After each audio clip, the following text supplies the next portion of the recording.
Ya, lama nggak bikin video ya. Kali ini kita akan membahas tentang kemiskinan yang lagi viral ya, dimana World Bank mengumumkan bahwa kemiskinan Indonesia sekitar 60%, sedangkan BPS merilis angka kemiskinan di Indonesia cuma 8,57.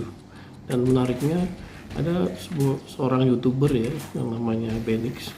Dia sangat agresif ya, langsung menuduh BPS manipulatif ya. Nah, nanti kita lihat di video yang berikut ini. Ini biar bahkan tega lu tuh. Prabowo tuh udah pernah bikin pidato. Jangan kau manipulasi data. Saudara-saudara sekalian, kita sebagai pemimpin politik, jangan kita terlalu senang melihat angka-angka statistik yang membuat kita terlalu cepat gembira, terlalu cepat puas, padahal kita belum melihat gambaran sebelumnya.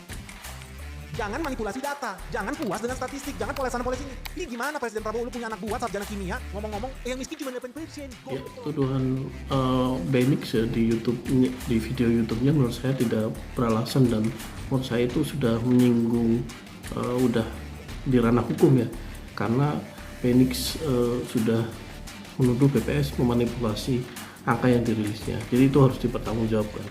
Mudah-mudahan di pihak BPS tidak ada yang menuntut saudara Beni ya. Kemudian yang kedua tentang data kemiskinan. Jadi di sini kita tidak bicara kemiskinan yang benar itu Bank Dunia sebesar 60% ataupun BPS yang benar 8,57%. Karena masing-masing memiliki metode masing-masing ya, dan bisa dipertanggungjawabkan.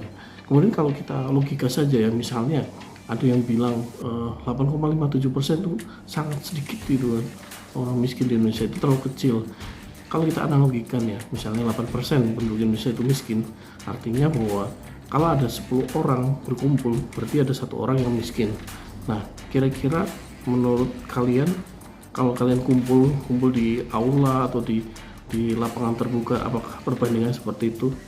Atau lebih make sense yang dikeluarkan oleh Bank Dunia, yaitu 60%. Artinya ketika ada 10 orang yang kumpul, berarti 6 dari 10 orang adalah miskin. Jadi silakan dicerna dengan baik. Jadi ya Pak, kita kembali lagi ke bahwa sebetulnya tidak ada yang salah ya, Bank Dunia dan BPS memiliki pengukuran kemiskinan masing-masing ya, metodologi masing-masing.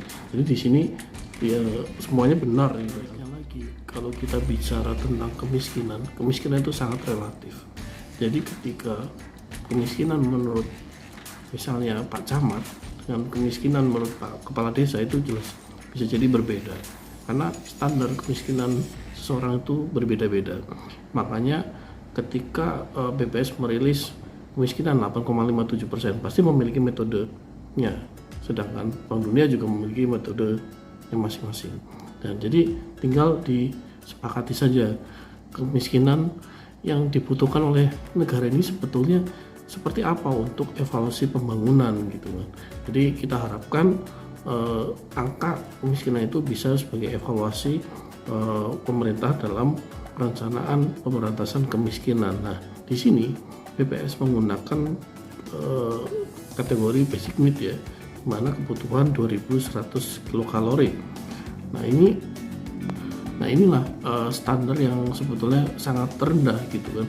Nah, di mana minimal ya kita jangan sampai istilahnya, kalau kita kembali ke zaman Nabi Muhammad gitu kan, seorang pemimpin sebaiknya ya jangan sampai ada rakyatnya yang meninggal karena kelaparan. Nah, itulah standar kemiskinan ya, kemungkinan yang digunakan oleh BPS itu adalah 2100 kalori. Dengan standar yang rendah aja ya, basic need aja kita masih di angka 8,57%.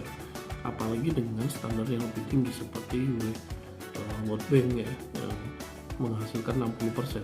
Artinya untuk apa kita memiliki data penduduk miskinnya gede? Nah, jadi kita nggak punya prioritas gitu. Kita tidak punya prioritas untuk pemberantasan kemiskinan, dan malah nanti takutnya yang sangat membutuhkan ya kebutuhan dasar aja belum terpenuhi, tapi malah kita udah menyasar ke kebutuhan yang lain. Makanya kita minimal lulus dulu dari pemberantasan kemiskinan basic need.